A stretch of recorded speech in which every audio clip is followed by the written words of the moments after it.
Hi friends, welcome to Masha family. இன்றைக்கி நம்ம noodles செய்ய போகிறோம். ஃபஸ்ட்டு வந்து கடாயில் தண்ணி வச்சுக்கலாம். அந்த தண்ணி வந்து கொதிச்சக்கப்புறம் தான் நூடுல்ஸ் ஆட் பண்ணணும்.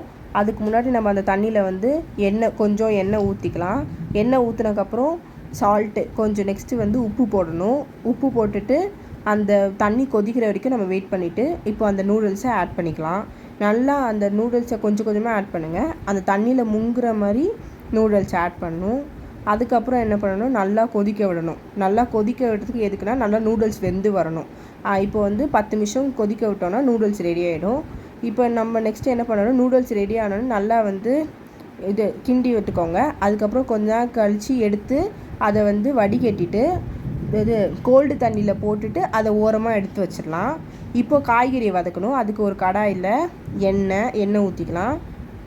எண்ணெய் ஊற்றுக்கப்புறம் நான் இப்போ வந்து 3 வெங்காயம் எடுத்திருக்கேன்.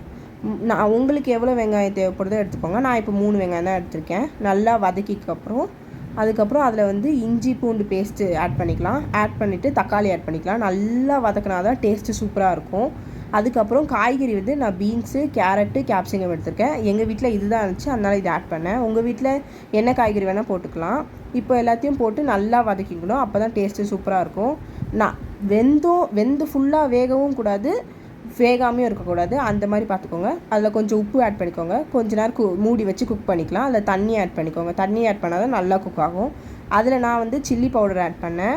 அதுக்கப்புறம் வந்து பெப்பர் தூள் ஆட் பண்ணேன். இன்னும் டேஸ்ட்டு சூப்பராக இருக்கும்னு ஆட் பண்ணேன். உங்களுக்கு என்ன மசாலா இருக்கோ அதை ஆட் பண்ணிக்கோங்க. அப்புறம் கொஞ்சோண்டு மஞ்சள் தூள் ஆட் பண்ணி அதை மூடி வச்சு வேக வச்சுட்டு நம்ம எடுத்து வச்ச நூடுல்ஸை இங்கே ஆட் பண்ணி நல்லா கிளறி விட்டுக்கலாம். அதுக்கப்புறம் நல்லா கிளறி விட்டதுக்கப்புறம் என்ன பண்ணுறோன்னா, அப்போ தான் வந்து அந்த மசாலாலாம் நூடுல்ஸில் இறங்கி இன்னும் சூப்பராக இருக்கும். அதுக்கப்புறம் அதுக்கு மேலே நான் என்ன பண்ணுறேன்னா சாஸ் ஊற்றுறேன். நான் வந்து இப்போ டொமேட்டோ சாஸ் மட்டும் தான் இன்றைக்கி ஊற்றுனேன். நீங்கள் வந்து உங்கள்கிட்ட என்ன இருக்கோ, சோயா சாஸ் என்ன வேணால் இருக்கலாம். அவ்வளோதான், ரெடி.